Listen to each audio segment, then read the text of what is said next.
श्रोतेहो नमस्कार. अखिल भारतीय मानसिक रोग संघटनेच्या सोलापूर शाखेच्या वतीनं 1 ऑक्टोबर पासून ते आज 10 ऑक्टोबर पर्यंत 10 दिवस आपण विविध मानसिक रोग तज्ञांच्या मुलाखती ऐकलेल्या आहेत. आज आपण भेटणार आहोत सोलापूरचे सुप्रसिद्ध मानसिक रोग तज्ञ डॉक्टर प्रसन्न खटावकर यांना. खटावकर सर नमस्कार.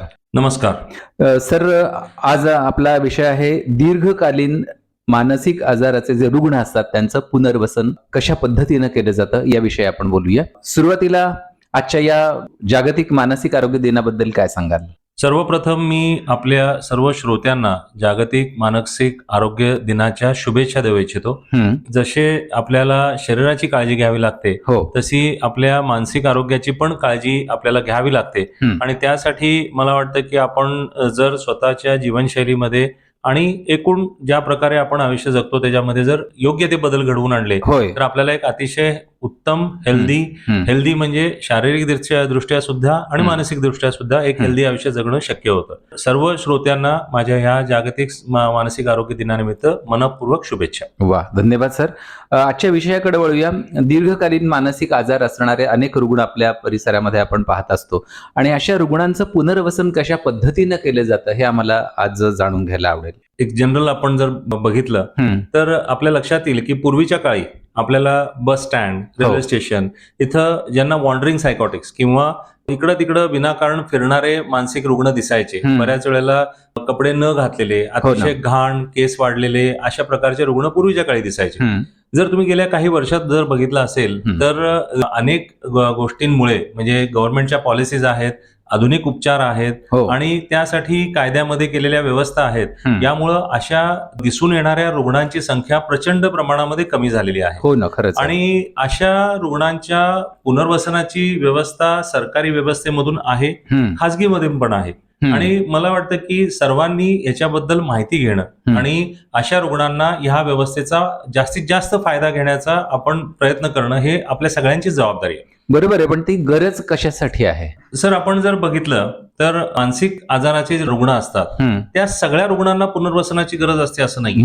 काही विशिष्ट आजारांमध्ये जसं की स्किझोफ्रेनिया किंवा साध्या मराठीमध्ये आपण त्याला भग्न मनस्कता म्हणतो किंवा जे आपण रस्त्यावरनं विवस्त्र फिरणारे पेशंट्स वगैरे पूर्वीचे बघायचो, असे पेशंट्स ज्यांना घरामध्ये सांभाळणं अवघड जातं किंवा घरामध्ये त्यांना नियंत्रित करणं पण अवघड जातं. गोळ्या औषधं देऊन सुद्धा बरेच वर्ष त्यांना त्रास काही प्रमाणामध्ये तसाच मेंटेन राहतो. त्यांच्या स्वतःच्या कौटुंबिक, सामाजिक, व्यावसायिक जबाबदाऱ्या घेणं त्यांना अवघड जातं. अशा रुग्णांना बऱ्याच वेळेला पुनर्वसनाची गरज पडते.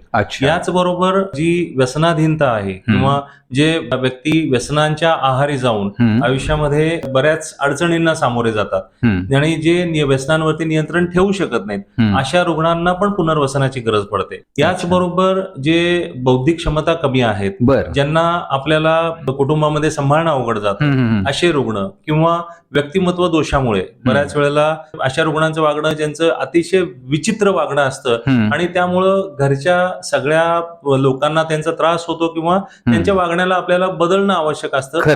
अशा रुग्णांना काही महिन्यांपासून काही वर्षांपर्यंत सुद्धा रिहॅबिलिटेशन सेंटर किंवा पुनर्वसन केंद्रांची गरज पडते. आणि अशा व्यवस्था जर आपण त्याचा फायदा घेतला तर मला वाटतं की आपल्याला त्या पेशंट्स कडनं जे त्यांचं सर्वोत्तम आहे, शेवटी पुनर्वसन केंद्रांचा उद्देश हाच आहे की त्या व्यक्तीचं जे स्वतःची कपॅसिटी आहे त्या कपॅसिटीचा पूर्ण वापर त्याला स्वतःला करता यावा आणि त्याच्या पूर्ण कपॅसिटीचा वापर करून त्यांनी एक चांगलं आयुष्य, परिपूर्ण आयुष्य जगायचा प्रयत्न करावा. हाच पुनर्वसन केंद्राचा मुख्य हेतू आहे. तो हेतू आपण डेफिनेटली साध्य करू शकतो योग्य ते तज्ञांच्या मार्गदर्शनाखाली जर आपण ह्या गोष्टी करू शकलो तर. पण आता ही जी व्यवस्था केली जाते त्यांच्या पुनर्वसनाची, तर ती कशा पद्धतीने, म्हणजे सरकारी व्यवस्था असते का खाजगी व्यवस्था असते? दोन्ही प्रकारच्या व्यवस्था आहेत. सरकारी व्यवस्था ज्या आहेत त्या रिजनल मेंटल हेल्थ हॉस्पिटल्स किंवा येरोडा रिजनल मेंटल हॉस्पिटल किंवा रत्नागिरीला जे केंद्र आहे गव्हर्नमेंट ऑफ महाराष्ट्राचं, एक केंद्र नागपूरला आहे. या केंद्रांच्या माध्यमामधून ज्या पेशंट्सना गरज आहे रिहॅबिलिटेशनची त्यांची व्यवस्था केली जाते. बऱ्याच वेळेला असे रुग्ण जे स्वतःच्या जबाबदाऱ्या पूर्ण करू शकत नाहीत, त्यांच्या कपॅसिटीनुसार त्यांना काही नव्याने स्किल्स डेव्हलप करायला मदत केली जाते, काही गोष्टी नव्याने शिकवल्या जातात, त्यांना देखरेखीमध्ये ठेवल्यामुळं आणि मार्गदर्शनाखाली असल्यामुळे त्यांच्या पूर्ण कपॅसिटीचा वापर केल्याचा प्रयत्न इथं केला जातो. आणि खाजगीमध्ये ह्या व्यवस्था उपलब्ध आहेत. सोलापूरमध्ये सुद्धा ह्या व्यवस्था खाजगी हॉस्पिटल्समध्ये उपलब्ध आहेत. अर्थात त्याच्यासाठी त्याची योग्य ती फी आकारली जाते. त्यामुळं म्हणजे सरकारी आणि खाजगी दोन्ही माध्यमामधून ह्या आपल्याला सुविधा मिळू शकतात आणि त्याचा योग्य त्या सर्व रुग्णांनी डेफिनेटली फायदा घेणं आवश्यक असतं. नक्कीच. पण आता ह्या पुनर्वसन करण्याच्या ज्या तुम्ही दोन हे पद्धती सांगितल्या म्हणजे सरकारी आणि खाजगी, पण ते कशा पद्धतीनं त्यांचं पुनर्वसन केलं जातं या केंद्रांमध्ये? ज्या रुग्णांना आपल्याला पुनर्वसनाची गरज आहे असं वाटतं त्या रुग्णांना नातेवाईकांनी किंवा त्या ज्या सामाजिक व्यवस्था आहेत, काही समाजसेवी संस्था असतात, या संस्थांच्या माध्यमामधून प्रायव्हेटमध्ये किंवा सरकारी व्यवस्थेकडे आणलं जातं. त्यानंतर त्यांना जी कायदेशीर गोष्टींची पूर्तता आहे त्याच्यामध्ये मानसिक आरोग्य कायदा 2017 ह्याच्या अंतर्गत काही व्यवस्था पण आहेत. तर त्या व्यवस्थेअंतर्गत त्यांना इथं काही महिन्यांसाठी ठेवून घेतलं जातं. त्या दरम्यान त्यांच्यामध्ये चांगल्या ज्या गोष्टी आहेत ज्या त्यांच्यासाठी उपयोगी ठरू शकतात किंवा आपल्या उपचारासाठी पूरक अशा त्यांच्या वागण्यामध्ये जे गोष्टी आहेत त्याचा अभ्यास केला जातो, ऑब्झर्वेशन केलं जातं. त्यांचं आणि पेशंटचं आणि नातेवाईकांचं काउन्सिलिंग किंवा समुपदेशन केलं जातं. त्यानंतर त्यांना त्या आजाराबद्दलची माहिती, आजारामुळे येणाऱ्या अडचणींबद्दलची माहिती, ही सर्व गोष्टी त्यांना समजावून सांगितल्या जातात. आणि त्यानंतर त्यांना बऱ्याच वेळेला जे स्किझोफ्रेनियाचे जे दीर्घकालीन स्किझोफ्रेनियाचे पेशंट्स असतात ज्यांना विशेष करून अशा प्रकारच्या सेवांची गरज पडते, त्यांच्यामध्ये एक महत्वाची अडचण असते की त्यांना सामाजिक भान ठेवून वागणं जमत नाही. त्याला आपण सोशल स्किल्स डेफिसिट म्हणतो किंवा त्यांना समाजामध्ये वावरताना येणाऱ्या अडचणी त्याचा योग्य तो अभ्यास केला जातो आणि त्यांना सोशल स्किल्स ट्रेनिंग म्हणजे समाजामध्ये वावरण्यामध्ये त्यांना येणाऱ्या अडचणी त्यांना सुधारण्यासाठी ट्रेनिंग दिलं जातं. बोलायचं कसं, वागायचं कसं, कारण बऱ्याच वेळेला त्यांना आजारामुळं ज्यांना म्हणजे दीर्घकालीन स्किझोफ्रेनिया सारखे आजार असतात या लोकांना स्वतःला बऱ्याच गोष्टी हँडल करणं अवघड जातं. तर त्यांना योग्य ट्रेनिंग जर दिलं तर ह्या अडचणी आपण डेफिनेटली मात करू शकतो. समाज व्यवस्थेशी त्यांना पुन्हा परत जोडण्याचा पूर्ण प्रयत्न केला जातो आणि ह्या सगळ्या भाग जे आहे ते रिहॅबिलिटेशनचा भाग म्हणून केलं जातं. त्याचबरोबर ऑक्युपेशनल थेरपी म्हणजे व्यावसायिक मार्गदर्शन, त्याचबरोबर त्यांच्यामध्ये ज्या अंगभूत ज्या चांगल्या गोष्टी आहेत त्याला बढावा देऊन त्याच्यामध्ये सुधारणा करून त्याच्यामधून काही प्रोडक्टिव्ह करता येतं का, हा सगळा विचार करून त्याचं नियोजन करण्याचा प्रयत्न केला जातो. अर्थात ह्या सगळ्याला लागणारी मॅनपॉवर असणं आवश्यक असतं. म्हणजे अशी जी सेंटर्स असतात तिथं फक्त सायकॅट्रिस्टच काम करतो असं नाहीये. सायकॅट्रिस्टच्या बरोबर सोशल वर्कर्स आहेत, ऑक्युपेशनल थेरपिस्ट आहेत, त्याच्या बरोबरीनं काही बरोबर काम करणाऱ्या तज्ञ लोकांची मदत लागते आणि अशी सेंटर्स असतात ती मला वाटतं की अतिशय सुंदर पद्धतीनं त्याचा पेशंटना फायदा डेफिनेटली होऊ शकतो. पण मला असं विचारायचं की ज्या वेळेला आपण एखाद्या रेल्वे स्टेशनवर किंवा स्टँडवर अशी एखादी व्यक्ती बघतो जी अतिशय वेडसर आहे, कपड्याचं भान नाहीये वगैरे वगैरे, पण त्या व्यक्तीला तुमच्या पुनर्वसन केंद्रापर्यंत आणण्याची जबाबदारी कोणाची आहे किंवा कोण आणू शकतो किंवा जर आणलं तर ते पुनर्वसन मध्ये त्याला प्रवेश मिळू शकतो का वगैरे, या गोष्टीबद्दल काय सांगाल? हा थोडासा अवघड विषय हो, पण त्याचं जे उत्तर आहे ते उत्तर हे आहे की ही जबाबदारी जी सामाजिक संस्था आहेत त्यांच्याकडनं सरकारी यंत्रणेपर्यंत त्यांना पोहोचवणं आवश्यक असतं. आणि सरकारी यंत्रणेअंतर्गत जर त्यांचे बऱ्याच वेळेला असे रस्त्यावर फिरणारे जे पेशंट असतात त्यांचे नातेवाईक आपल्याला माहिती नसतात. बऱ्याच वेळेला ते पेशंट परराज्यामधून पण इकडे आलेले असतात, म्हणजे किंबहुना नाव देखील बऱ्याच जणांचं माहिती बरोबर.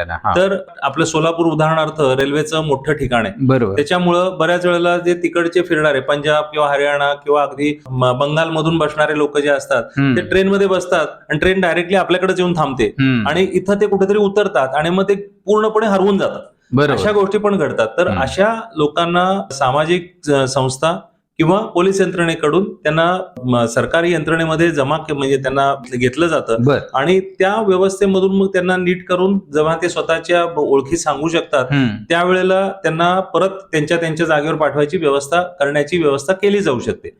या बरोबरीनं जे रुग्ण बऱ्याच वेळेला घरामध्ये सांभाळणं अवघड असतं अशा रुग्णांना फॅमिलीज किंवा कुटुंब त्यांचं जे असतं ते खासगी रुग्णालयामध्ये आणून त्यांना ऍडमिट करू शकतं आणि त्यांच्या पुनर्वसनाची व्यवस्था डेफिनेटली केली जाऊ शकते. पण खासगी व्यवस्था ज्या आहेत त्या कायद्याच्या चौकटीमध्ये बऱ्याचशा कायद्याच्या म्हणजे आता स्टेट मेंटल हेल्थ अथॉरिटी आहे किंवा राज्य पातळीवरती काही बॉडीज तयार केल्या सरकारने, त्या सगळ्यांना इन्फॉर्म करून त्यांचा उपचार करणं या सगळ्या गोष्टी आहेत त्या डेफिनेटली केल्या जाऊ शकतात. पण मी म्हणलं तसं त्याच्यामध्ये कुटुंबाचा, सामाजिक व्यवस्थेचा आणि पोलीस यंत्रणेचा ह्या सगळ्यांचा सहभाग एकत्रित आवश्यक असतो. खरंच आहे.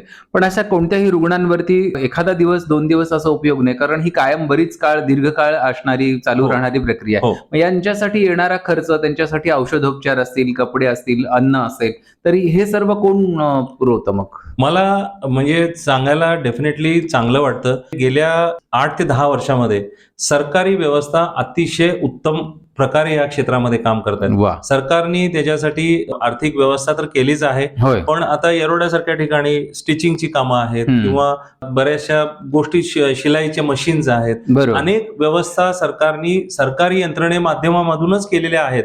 पण ह्या सगळ्या व्यवस्था खाजगीमधून सुद्धा आहेत. अर्थात खाजगीमध्ये आलं की त्याचे चार्जेस आहेत, त्याचे तुम्हाला पेमेंट खाजगी व्यवस्थेनुसार करावे लागतात. कारण अजून इन्शुरन्स सेक्टर मधून ह्याला पूर्णपणे सपोर्ट नाहीये. म्हणजे रिहॅबिलिटेशनचा जो भाग आहे तो इन्शुरन्स सेक्टर मधून कव्हर नाही होत. पण खाजगीमध्ये डेफिनेटली त्याचा फायदा घेऊ शकता. सरकार पण अतिशय छान व्यवस्था करते या रुग्णांची, त्याचा फायदा पण घेतला जाऊ शकतो. आणि एकूण जर आपण ठरवलं, आपण जर थोडासा प्रयत्न केला तर आपल्या रुग्णांची आपण निश्चित चांगली काळजी घेऊ शकतो.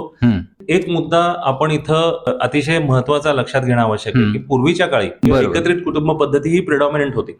त्यावेळेला बऱ्याच वेळेला एखादा मानसिक रुग्ण फॅमिलीमध्ये जर असेल तर त्याला फारसा फॅमिलीला त्रास व्हायचा नाही किंवा तो सहजपणे फॅमिलीच्या बरोबर सांभाळला जायचा. बरोबर. पण आता विभक्त कुटुंब पद्धती, जिथं फॅमिलीज खूप छोट्या आहेत आणि बऱ्याच वेळेला एखादा मानसिक रुग्ण जर असेल तर त्याला सांभाळणं हे खूप अवघड होतं. कारण एखाद जर कुटुंबाची खूप इच्छा असते की आपल्या माणसाला त्रास होऊ नये, आपल्या माणसाने चांगलं आयुष्य जगावं, पण पैसे कमवून पण आणायचे, घरामध्ये सांभाळायचा पेशंट सुद्धा, त्याची सुरक्षेची व्यवस्था करायची, त्याच्यापासून सुरक्षेची व्यवस्था करायची, हे सगळं बऱ्याच वेळेला विभक्त कुटुंब पद्धतीमध्ये किंवा छोट्या फॅमिलीजमध्ये करणं अवघड जातं. तर अशा फॅमिलीज बऱ्याच वेळेला प्रायव्हेट व्यवस्थांचा उपयोग करतात. म्हणजे बदलणाऱ्या समाज व्यवस्थेमध्ये ज्या रुग्णांना घरामध्ये सांभाळणं अवघड आहे अशा रुग्णांसाठी रिहॅबिलिटेशन सेंटर्स हे डेफिनेटली उपयोगाचे ठरू शकतात, अर्थात कायद्याच्या चौकटीमध्ये राहून. पण म्हणजे कुणाला याच्यामध्ये प्रवेश, म्हणजे कोणकोणते, फक्त स्किझोफ्रेनिया झाला असेल तरच का, किंवा आणखीन काही असे